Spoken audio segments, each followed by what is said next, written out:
Ayos lamang sa sparkle male artist na si Radson Flores kung matapos maging bida sa Volts V.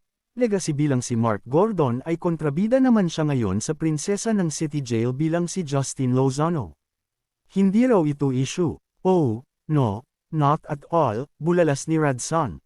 Kasi yung kay Mark Gordon medyo anti-hero din siya. Kumbaga mabait lang siya kasi nasa side siya ng humanity, pero masamang tao siya sa mga taong nakapaligid sa kanila. Kumbaga ginagawa niya yan talaga para mailigtas ang sarili niya pero in the end naman naging mabait siya. So compare dito kay Justin na yun nga.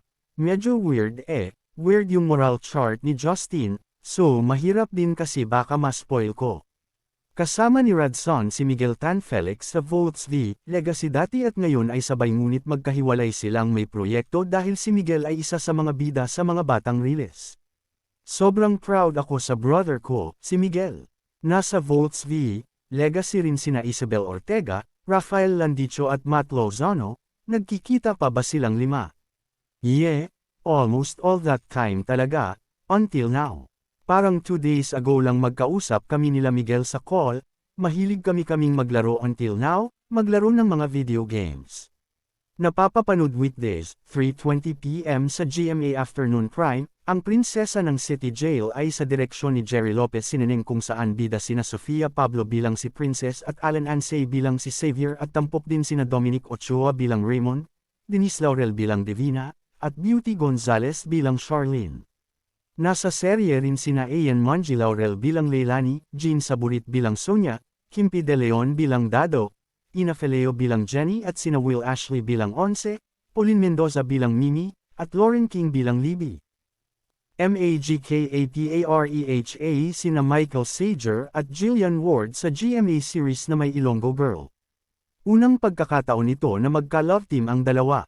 At dahil si Michael nga ang pinalad na mapili bilang leading man ni Jillian sa May Ilonggo Girl, hindi maiiwasan na may mga sparkle male stars ang naiinggit o magagalit sa kanya. Lalo pa nga at si Jillian ay prinsesa ng GMA at next in line na maging isa sa mga reyna ng network. Hindi naman po maiiwasan kahit anong industriya na may naiinggit. It's hard, this showbiz thing, it's difficult talaga po. But again, with the advice I was given before, I just want to be kind kahit galit sila sa akin. Why share the negativity when you can spread positivity? Lahad ng sparkle male star na si Michael.